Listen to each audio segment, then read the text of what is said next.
I was tortured for 20 days. They wanted me to reject Christianity, but I wouldn't do it. I grew up looking for God. I wasn't always a Christian.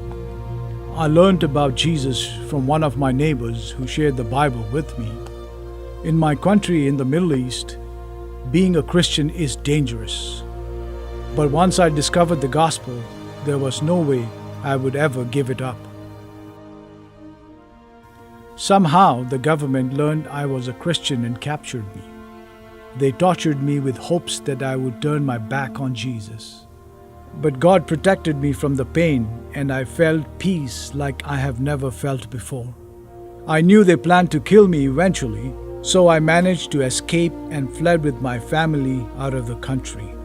We live in another country now due to the turbulence at home. My experience has led me to dedicate my life to God's work, and now I am working as a global mission pioneer, building a new congregation of believers in my city. We meet for Bible study and fellowship each weekend. Sometimes we go to a local park when we can't fit inside my home. We always share a meal together. Most of the people who come are refugees too.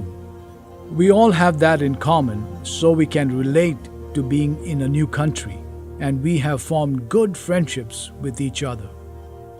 During the week, I teach Bible to people at my home every day.